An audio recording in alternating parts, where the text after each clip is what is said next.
Press TV ન્યૂઝમાં આપનું સ્વાગત છે। ભરૂચમાં કમોસમી વરસાદનું કહેર, હાંસોટમાં 2 ઇંચ, નેત્રંગમાં 1.75 ઇંચ વરસાદ, નીચાણવાળા વિસ્તારોમાં પાણી ભરાયા। ભરૂચના મક્તમપુર નિશાળ ફળિયામાં હનુમાન મંદિર સામે ઘર ઉપર વિશાળ વૃક્ષ ધરાશાય। હવામાન વિભાગે રાજ્યમાં આગામી 24 કલાક માટે ઓરેન્જ એલર્ટ સાથે ભારે વરસાદ અને પવનનું જોર વધવાની આગાહી કરી છે। રાજ્યમાં 29 મે સુધી છૂટોછવાયો વરસાદ પડી શકે છે। 60 કિલોમીટર પ્રતિ અવરની ઝડપે પવન ફૂંકાય તેવી શક્યતા છે। 28 મે સુધી રાજ્યમાં ભારે વરસાદ વરસી શકે છે।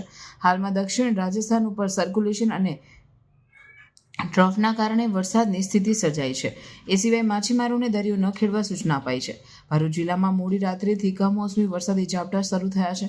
ભરૂચમાં 26 કિલોમીટર પ્રતિ કલાકની ઝડપે પવન ફૂંકાવા સાથે ગાજવીજ સાથે ધોધમાર વરસાદ વરસતા જિલ્લાભરમાં ચોમાસા જેવો માહોલ સર્જાયો હતો। ભરૂચ શહેરના નીચાણવાળા વિસ્તારોમાં પાણી ભરાઈ ગયા હતા।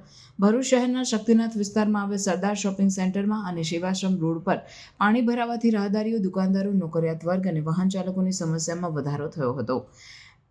કામકાજનો ચાલુ દિવસ હોવાથી નોકરિયાત વર્ગને અવરજવરમાં મુશ્કેલી પડી રહી હતી। વરસાદના કારણે સમગ્ર ભરૂચ જિલ્લાનું જનજીવન પ્રભાવિત થયું હતું। ચોમાસાની શરૂઆત પહેલાં જ ભરૂચ જિલ્લામાં વરસાદી માહોલ સર્જાયો છે। મોડી રાત્રે અને વહેલી સવારે ધોધમાર વરસાદ પડ્યો હતો। ભારે પવનના કારણે મિની વાવાઝોડા જેવી સ્થિતિ સર્જાઈ હતી। હવામાન વિભાગની આગાહી મુજબ વરસાદ પડતા લોકોને આકરી ગરમી અને બફારામાંથી રાહત મળી હતી।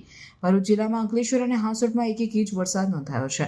ભારે પવન સાથેના વરસાદને કારણે ભરૂચ શહેર સહિત જિલ્લાના અનેક ગામોમાં વીજ પુરવઠો ખોરવાયો હતો। ભરૂચના મક્તમપુર વિસ્તારોમાં આવેલ નિશાળ ફળિયામાં હનુમાન મંદિર સામે ઘર ઉપર વિશાળ વૃક્ષ ધરાશાય થઈ ગયું હતું।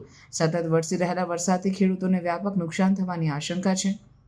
કેરી, કેળા અને ડાંગરના પાકને નુકસાન થવાની ભીતિ વ્યક્ત કરવામાં આવી છે।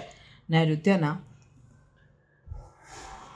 ચોમાસાની શરૂઆત થાય તે પહેલાં સમગ્ર ભરૂચ જિલ્લામાં ચોમાસા જેવો માહોલ જામ્યો છે। ભરૂચ જિલ્લામાં નોંધાયેલા વરસાદના આંકડા મુજબ હાંસોટમાં સૌથી વધુ 2 ઇંચ વરસાદ નોંધાયો છે। નેત્રંગમાં 1.75 ઇંચ અને વાલિયામાં 1 ઇંચ વરસાદ પડ્યો છે। ઝઘડિયામાં 20 મિલીમીટર, ભરૂચમાં 43, વાગરામાં 15, ઝઘડિયામાં 20 અને અંકલેશ્વરમાં 8 મિલીમીટર વરસાદ નોંધાયો છે। હવામાન વિભાગે આગાહીના કલાકોમાં પણ વરસાદ ચાલુ રહેવાની આગાહી કરી છે। ભરૂચ જિલ્લામાં આજે વરસાદનું રેડ એલર્ટ હોવાથી વહીવટીતંત્ર અને કલેક્ટર ગૌરાંગ મકવાણા દ્વારા નાગરિકોને સાવચેતી રાખવા અને જરૂર પડે કંટ્રોલ રૂમનો સંપર્ક કરવા સૂચના આપવામાં આવી છે। રિપોર્ટર કેતન મહેતા, ભરૂચ।